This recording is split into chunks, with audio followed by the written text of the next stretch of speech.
Existem muitas coisas que não são conversadas sobre a parte societária junto com a nova geração das empresas familiares. Mas calma que eu vou dizer quais são as principais para você sair ileso desse susto que geralmente a gente toma.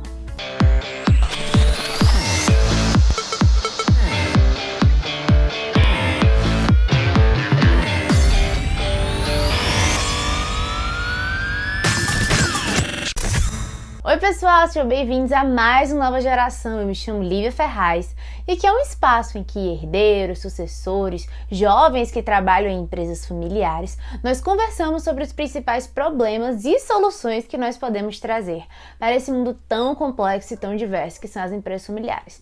E hoje eu vou estar conversando com vocês um assunto que é muito falado, mas acredito eu que seja pouco discutido, não é? Que é a parte societária do empresa familiar, né? Ali a gente vai falar sobre os sócios, né? Sobre os investimentos e etc.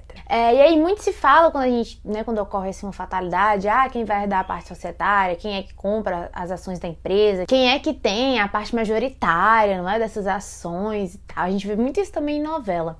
Mas hoje eu gostaria de conversar sobre três aspectos que são muito comuns que as novas gerações enfrentam, mas que são pouco conversados, e é muito importante, eu acho, nesse espaço que a gente tem aqui, falar sobre eles, porque acredite, mesmo eu que estudo sobre empresa familiar, sobre nova geração, levei um impacto do tamanho de um trem quando essas situações aconteceram comigo.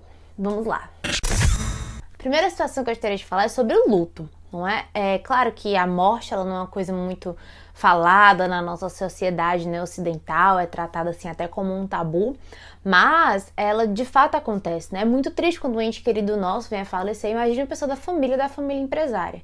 Então, quando a gente vai falar da parte societária, é muito importante que toda a família, toda a empresa se prepare para caso isso venha a acontecer, não é? Tem uma conversa antes, tem os acordos, né? Feitos com antecedência, com cuidado, porque quando acontece, né, uma fatalidade, uma situação assim, é muito ruim ter que lidar com isso e com problemas societários, né? Que acabam ali no calor do momento gerando brigas, discussões, rompimentos.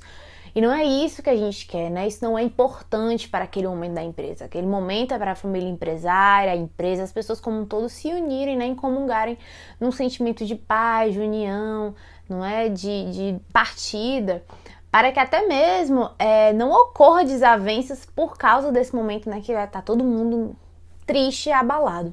Então, uma coisa que é muito importante se falar é sobre esse momento de luto. É importante que a família empresária ela tenha o cuidado, né, de se precaver perante essas situações para que isso não vire um outro problema durante uma situação que é muito complicada. E para isso é muito importante você ter um especialista, né, de empresa familiar. Aqui no Instituto Empresarial a gente realiza todo esse processo de cuidar da parte societária dos nossos clientes. E de fato já aconteceu diversas vezes, e ainda bem, graças ao nosso trabalho, não é? E o comprometimento dos nossos clientes, a situação, mesmo que difícil, acabou sendo mais fácil, porque não tiveram que lidar com essa questão societária no meio, né, de um furacão de emoções. Segundo tópico é sobre remuneração. Muitas vezes as pessoas se confundem sobre o quanto que um sócio deve receber ou quanto um funcionário da empresa deve receber. Por que fulano, que não trabalha aqui, não faz nada, tá lá no bem bom, recebe mais do que eu que trabalho aqui há tempo, sou da família, não sei o que. Se fulano for sócio, né, ele teve um investimento financeiro para ter aquelas ações da empresa. Então, ele recebe sim, perante os lucros, né, perante o que o acordo de sócio for acordado, de quanto é que ele ia receber de acordo com aquela porcentagem. E muitas vezes é muito comum que os sócios recebam muito mais do que os funcionários. O que acontece é que às vezes a gente que é da nova geração, ninguém senta pra explicar isso pra gente. Muitas vezes a gente aprende até, sei lá, em filme, né, norte-americano, que também é uma outra vibe, é uma coisa diferente. Mas é importante você avaliar que a remuneração do sócio e de um funcionário e de um sócio que também é funcionário vai ser diferente do que é tratado em empresas que, por exemplo, não são familiares. E é importante se tratar desse assunto. Por quê?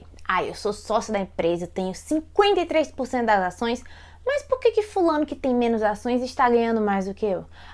Fulano, além dele ter as ações, ele também faz parte da empresa. Então, ele acaba ganhando não só como sócio, mas também como funcionário, porque ele também está exercendo uma outra função. E aí, gente, o que acontece? Quando a gente está na empresa familiar, é muito comum que a gente, né, confunda ali as funções. Não é porque ele é meu pai, minha mãe, o sócio, a sócia ou o funcionário, que ele vai ganhar só de um jeito, não é? Ele está estabelecendo papéis diferentes ali.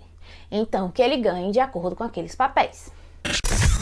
Por último, e não menos importante, acredite que hoje eu gostaria de falar sobre o acordo de sócios. Nossa, pense assim num termo super importante que eu acredito que toda empresa deveria ter, independente de ser familiar ou não, e infelizmente muitas empresas, né, por começarem ali pequenas, acabam não se atentando a isso.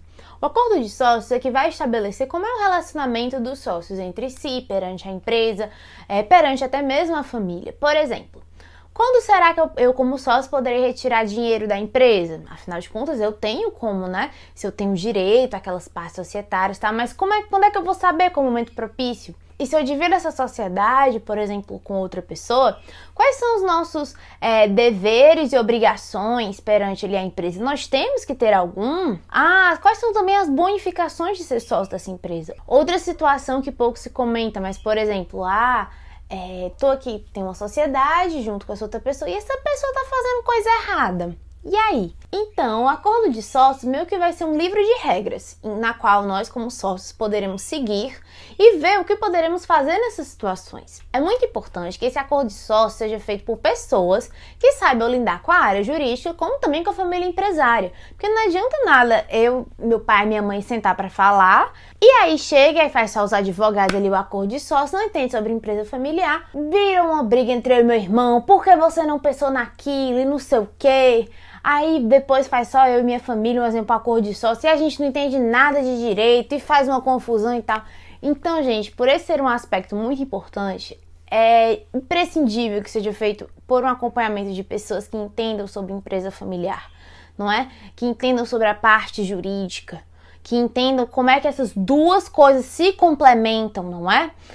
Porque quando a gente está lidando com a família, não é só com a família, quando está com o direito, não é só com a parte do direito, a gente está lidando com as duas coisas. E por ser algo complexo, é importante que seja feito por um especialista. Não caiam nessa de fazer, porque é mais barato, porque é um colega. Não, procurem especialistas de verdade. Porque assim será um acordo mais efetivo e que lá na frente vai dar bem menos dor de cabeça. Esse foi o Nova Geração dessa semana. Teve alguma dúvida, tá com curiosidade, quer conhecer mais sobre o que a gente faz aqui no Instituto e o que nós podemos fazer para ajudar a sua empresa? Entre em contato com a gente que nós teremos o maior prazer de te ajudar. Um beijo, uma semana bem linda e até a próxima.